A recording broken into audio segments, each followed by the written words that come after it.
पिछले एपिसोड में हमने देखा कि 10 साल से भी ज्यादा पहले अर्थ पर दूसरी डायमेंशन का एक पोर्टल खुल जाता है, जिसकी वजह से बहुत सारे दानव और जादुई जीव धरती पर आने लगते हैं। इन जीवों को रोकने के लिए कुछ इंसानों पर जादुई पावर होती है, जिन्हें हंटर्स कहते हैं। हंटर्स की रैंक SABCDE होती है। हमारा जो मेन हीरो संग है वो सबसे कमजोर E रैंक का हंटर होता है। उसे अपने परिवार को पालने के लिए पैसों की जरूरत होती है, जिसके लिए संग दानवों को मारना और जादुई कैद खानों को खोजने का काम करता है। हर बार संग किसी न किसी तरह से बच जाता है, पर इस बार संग एक बड़े से मंदिर के अंदर फंस जाता है, जहां पर वो मरने वाला है। अब आगे सोलो लेवलिंग एपिसोड नंबर 2। इस एपिसोड की शुरुआत में हम देखते हैं कि राजा की मूर्ति की हमले की वजह से एक तेज धमाका होता है। इससे 2 लोगों की मौत हो जाती है और सभी लोगों में बहुत ही ज्यादा अफरा तफरी फैल जाती है। हमले को देखकर सॉन्ग सभी से कहता है, अपनी जगह से नहीं हिलो वरना ये मूर्ति फिर से हमला कर देगी। हम देखते हैं कि हमले की वजह से जूही बहुत ज्यादा डर जाती है। आगे सॉन्ग संग से कहता है, तुम्हारी वजह से हम जिंदा बच गए। तुम्हें कैसे पता चला कि मूर्ति हमला करने वाली है? इस पर संग कहता है, मैंने बस खतरे को महसूस किया था, इसीलिए मैंने सभी से झुकने को कहा था। हम आगे देखते हैं कि राजा की मूर्ति के हमले की वजह से सॉन्ग का एक हाथ कट जाता है। ये देखकर संग परेशान हो जाता है और सॉन्ग के हाथ से बहने वाले खून को रोकने के लिए उस पर पट्टी करने लगता है। जो ही बहुत ज्यादा डरी हुई होती है, जिसकी वजह से सॉन्ग उससे हील करने के लिए नहीं कहता। सॉन्ग बताता है कि जूही मानसिक रूप से इतनी मजबूत नहीं है, इसीलिए बी रैंक हीलर होने के बाद भी जूही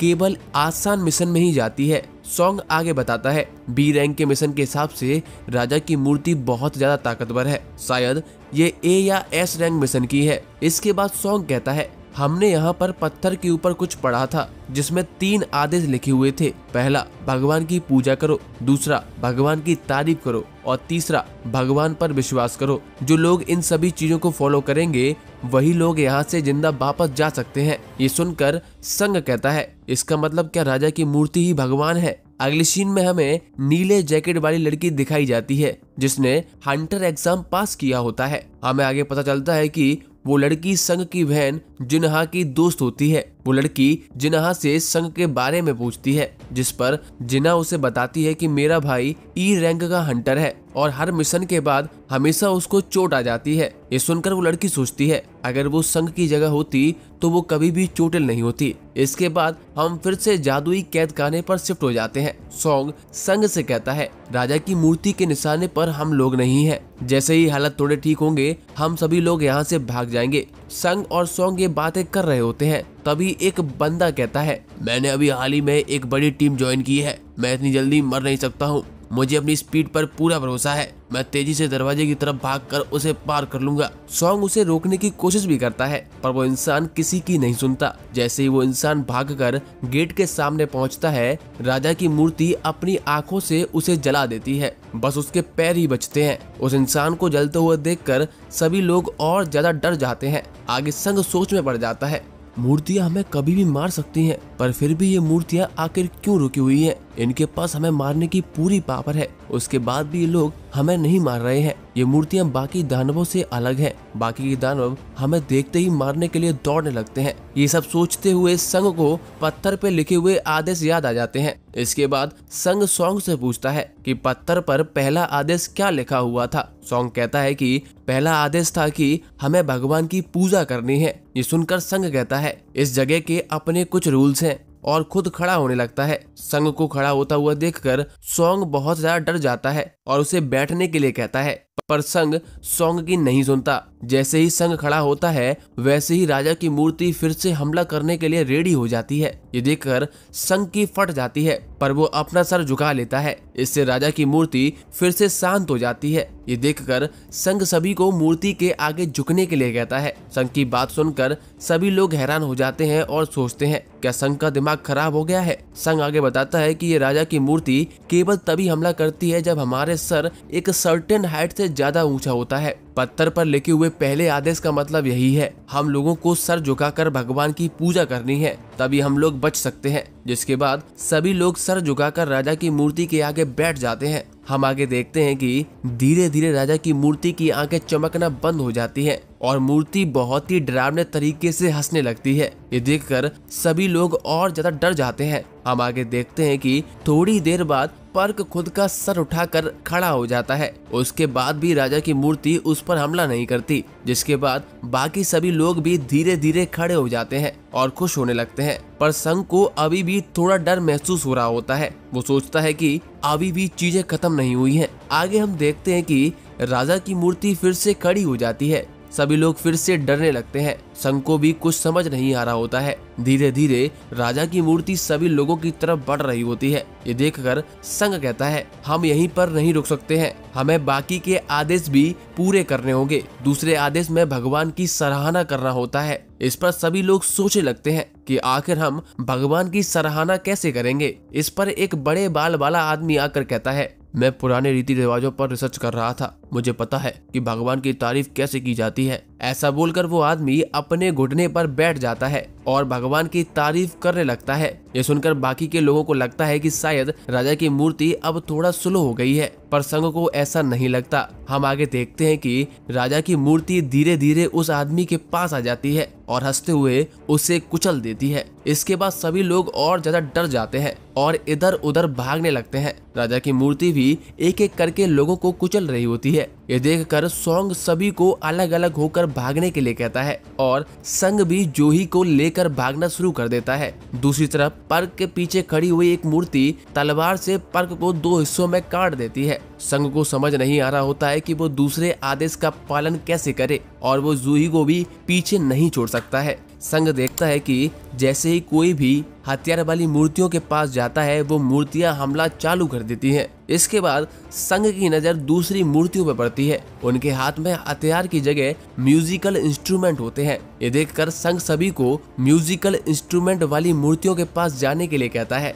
ये सुनकर सॉन्ग एक म्यूजिकल इंस्ट्रूमेंट वाली मूर्ति के पास चला जाता है। हम देखते हैं कि वो मूर्ति उस इंस्ट्रूमेंट को बजाना शुरू कर देती है। इसके बाद बाकी के लोग भी ऐसा ही करते हैं। आगे संग जूही को लेकर एक म्यूजिकल इंस्ट्रूमेंट वाली मूर्ति के सामने खड़ा हो जाता है। वो मूर्ति इंस्ट्रूमेंट नहीं बजाती है। ये देखकर संग समझ जाता है कि यहाँ पर 2 लोग हैं, इसीलिए वो मूर्ति इंस्ट्रूमेंट नहीं बजा रही है। इसके बाद संग वहीं पर जूही को छोड़कर भागने लगता है। आगे संग अपने लिए एक दूसरी मूर्ति ढूंढता है, पर राजा की मूर्ति संग का पीछा करने लगती है। संग बड़ी मुश्किल से राजा की मूर्ति से बचते हुए एक मूर्ति के सामने आ जाता है, पर हम देखते हैं कि वो मूर्ति एक हथियार वाली मूर्ति होती है। इसके बाद हथियार वाली मूर्ति संग पर हमला कर देती है, जिससे संग बहुत ही ज्यादा घायल हो चुका होता है। संग जैसे तैसे करके खुद को बचाते हुए एक म्यूजिकल इंस्ट्रूमेंट वाली मूर्ति के सामने आ जाता है और वो मूर्ति भी इंस्ट्रूमेंट बजाना शुरू कर देती है।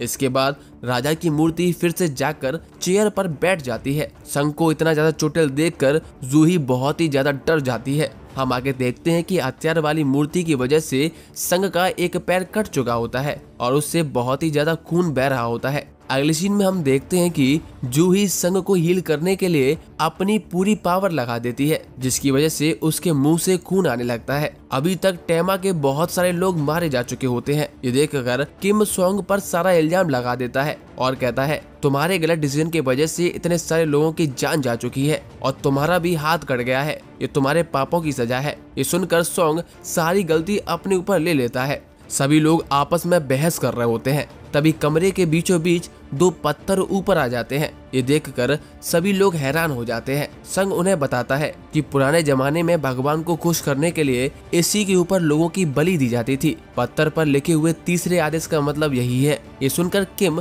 अपनी तलवार निकाल लेता है और सॉन्ग से कहता है, तुम्हारी वजह से मेरे दोस्त पर्क की जान गई है। उसके अलावा कितने सारे लोगों ने अपनी जान गंवा दी है, इसीलिए तुम्हें उसकी भरपाई करनी होगी। संग किम को रोकने की कोशिश करता है, पर किम संग को डांट कर चुप करा देता है। इसके बाद सॉन्ग चुपचाप कमरे के बीचों बीच जाने लगता है। संग सोचता है, इसमें केवल सॉन्ग के अकेले की गलती नहीं है, हम सभी ने इसके लिए वोट दिया था। आगे हम देखते हैं कि जैसे ही सॉन्ग कमरे के बीचों बीच पहुंचता है, वहां पर एक आग जलना चालू हो जाती है। यह देखकर सॉन्ग संग से पूछता है कि अब मुझे क्या करना चाहिए, जिस पर संग को भी कुछ समझ नहीं आता और वो 2 लोगों से उसे कमरे के बीचों बीच जाने के लिए कहता है। जैसे ही तीनों लोग सेंटर के पास पहुंचते हैं, 3 और आग जलना शुरू हो जाती है, पर अभी भी किसी को कुछ भी समझ नहीं आ रहा होता है। आगे संग सॉन्ग से पूछता है कि क्या कोई हमें बचाने आने वाला है। इस पर सॉन्ग कहता है जादुई कैद खाने को खुले हुए 7 दिन हो चुके हैं, अगर हमें कोई बचाने आएगा भी तब तक बहुत देर हो चुकी होगी। संग सोचता है हमें एक जादुई कैद खाने को 7 दिन के अंदर क्लियर करना होता है, अगर हम ऐसा नहीं करते हैं तो जादुई कैद खाने का गेट अपने आप टूट जाता है और इसके अंदर के दानव बाहर निकलकर तबाही मचाना शुरू कर देते हैं। अगर ये मूर्तियां बाहर निकल गई तो बहुत ही ज्यादा लोग मारे जाएंगे। अगले सीन में हमें संग की बहन जिन्हा दिखाई जाती है, वो हॉस्पिटल में अपनी माँ से मिल रही होती है। इसके बाद हम फिर से जादुई कैद खाने पर शिफ्ट हो जाते हैं। संग किम और जूही को भी सेंटर में आने के लिए कहता है। जैसे ही किम और जूही सेंटर में आते हैं वैसे 2 और आग जलना चालू हो जाती हैं। इससे एक आग का सर्कल पूरा हो जाता है। इसके बाद कमरे के बीचों बीच बने पत्थर से नीली आग निकलकर आग वाले सर्कल के बाहर एक और नीली आग का सर्कल बन जाता है। हम देखते हैं कि अब कमरे के गेट भी खुल जाते हैं। ये देखकर सभी लोग सोचते हैं क्या अब हम लोग जिंदा बच सकते हैं। आगे हम देखते हैं कि जैसे ही एक नीली आग बुझती है वैसे ही सभी हथियार वाली मूर्ति जाग जाती है और सेंटर की तरफ आने लगती हैं। मूर्तियों को अपनी ओर आता हुआ देखकर सभी लोग डर जाते हैं, पर संग सब कुछ समझ जाता है। संग सभी को बताता है कि हमें अपनी आंखें खुली रखनी है, ये हमारे बचपन के गेम जैसा है। जैसे ही हम अपनी आंखें मूर्तियों से हटा लेंगे मूर्तियां हमारी तरफ बढ़ने लगेंगी। ये सुनकर सभी लोग अपनी आंखें खुली रखने की कोशिश करते हैं। हम आगे देखते हैं कि एक लड़की बहुत ही ज्यादा डरी हुई होती है और अपनी आंखें बंद कर वहां से भाग जाती है, जिससे एक आग बुझ जाती है। और जैसे ही वो लड़की कमरे से बाहर चली जाती है कमरे का गेट थोड़ा बंद हो जाता है। ये देखकर संग सोचता है कि आखिर ये सब क्या हो रहा है। नीली आग समय के पूरा होने के साथ ही बुझ जाएगी और जैसे ही कोई सेंटर छोड़कर यहाँ से भागता है एक नारंगी आग तुरंत बुझ जाएगी। इसके बाद संग तीनों आदेश को याद करने लगता है और सोचता है तीसरे आदेश का मतलब भगवान पर भरोसा करना है। इसका मतलब सामने का गेट जरूर एक जाल है, ये भगवान के ऊपर हमारे विश्वास को टेस्ट करने का एक तरीका हो सकता है। संग ये सब सोच ही रहा होता है तभी एक और आदमी जो संग को पकड़े हुए होता है वो भी कमरा छोड़कर भाग जाता है। ये देखकर जैसे ही बाकी के लोग भी भागने की कोशिश करते हैं संग उन्हें रोक देता है। संग उनसे कहता है कि अगर सभी लोग यहाँ से भाग गए तो मूर्तियों को रोकना मुश्किल हो जाएगा। इसके अलावा मुझे लगता है कि नीली आग एक टाइमर है, जैसे ही टाइम खत्म हो जाएगा हम सभी लोग एक साथ बाहर जा सकेंगे। इस पर किम कहता है पर ऐसा भी तो हो सकता है कि टाइमर का टाइम खत्म होने के बाद हम सभी लोग यहीं पर कैद हो जाए। आगे किम कहता है तुम हम सभी में से बहुत ही ज्यादा कमजोर थे, उसके बाद भी तुम्हारी वजह से हम सभी लोग अब तक जिंदा है, इसके लिए तुम्हारा बहुत ज्यादा शुक्रिया। आगे किम रोते हुए कहता है मेरी फैमिली घर पर मेरा इंतजार कर रही है, मुझे माफ कर देना। किम भी वहां से भाग जाता है। हम देखते हैं कि सभी मूर्तियां धीरे धीरे सेंटर की तरफ बढ़ रही होती हैं। संग सोचता है मैं यहाँ नहीं मर सकता हूँ, मैं ऐसी कई बार सिचुएशन से निकल चुका हूँ, मैं इस बार भी बच जाऊंगा। तभी सॉन्ग जूही और संग से कहता है तुम दोनों यहाँ से चले जाओ, मुझे लगता है कि जब तक एक भी इंसान यहाँ पर है तब तक गेट खुला रहेगा। वैसे भी तुम दोनों अभी यंग हो, तुम्हारे सामने पूरी जिंदगी पड़ी है। इसके बाद सॉन्ग जूही से संग को ले जाने के लिए कहता है पर डर की वजह से जूही के पैर काम नहीं कर रहे होते हैं। ये देखकर संग सॉन्ग से कहता है आप जूही को लेकर यहाँ से चले जाओ, वैसे भी मेरा एक पैर कट चुका है, मैं चल नहीं पाऊंगा, हमारे पास बहुत ही कम समय बचा हुआ है। संग की बात सुनकर जूही जाने से मना कर देती है पर संग जूही को उसका जादुई पत्थर देते हुए कहता है मैंने तुमसे वादा किया था कि मैं तुम्हें खाना खिलाने ले चलूंगा, तुम इससे जाकर कुछ खा लेना, मैं जब बाहर आऊंगा तब मैं तुमसे बाकी के पैसे ले लूंगा। तभी सॉन्ग जूही को बेहोश कर देता है और उसे लेकर वहां से निकल जाता है। आगे हम देखते हैं कि वहां पर केवल संग ही अकेला बचता है। संग सोचता है अगर मुझे मालूम होता कि ऐसा होने वाला है तो मैं और ज्यादा इंश्योरेंस रख लेता। इसके बाद संग पास में ही पड़ी एक तलवार उठा लेता है और अपने सामने वाली मूर्तियों से कहता है मैं मरने से पहले कम से कम तुम में से कोई एक को तो मार ही दूंगा। आगे सभी मूर्तियां संग पर हमला कर देती हैं। संग भी बचने की कोशिश करता है पर उसका कोई भी असर होता नहीं है। हमले की वजह से संग का एक हाथ भी कट जाता है। संग सोचता है मैं सबसे ज्यादा कमजोर हूँ, इसकी वजह से सभी लोग मेरा मजाक उड़ाते हैं। मैं भी स्ट्रांग बनना चाहता हूँ पर मैं बन नहीं सकता हूँ। इसके बाद भी मैं अब तक बचता आया हूँ और मैं आगे भी ऐसे ही बचता रहूंगा। तभी एक मूर्ति की तलवार आकर संग के सीने में घुस जाती है। संग मन ही मन में सोचता है आखिर में केवल सेल्फिश लोगों को ही सब कुछ मिलता है, मेरी भी तो एक फैमिली है, मुझे भी तो जिंदा लौटना है। हम आगे देखते हैं कि एक मूर्ति संग को हवा में उठा लेती है, जिसके बाद संग सीधा पत्थरों पर जाकर गिरता है। संग सोचता है कि केवल मैं मरने वाला हूँ। इसके बाद संग रोते हुए कहता है मैं मरना नहीं चाहता हूँ, काश मेरे पास एक और मौका होता। हम देखते हैं कि एक मूर्ति बस संग को मारने ही वाली होती है, तभी आखिरी बची हुई नीली आग भी बुझ जाती है। इसके बाद हमें एक गेम की तरह स्क्रीन दिखाई जाती है, उस पर एक मिशन का नाम करेज ऑफ द वीक लिखा होता है। आगे वो स्क्रीन पूछती है क्या तुम एक प्लेयर बनना चाहते हो? अगर तुम मना करते हो तो तुम्हारा दिल 0.02 सेकंड में बंद हो जाएगा। हम आगे देखते हैं कि संग प्लेयर बनने के लिए यस कर देता है और इसी के साथ ये एपिसोड खत्म हो जाता है। दोस्तों बताइए आपको सोलो लेवलिंग का दूसरा एपिसोड कैसा लगा और आपको ये सीरीज कैसी लग रही है?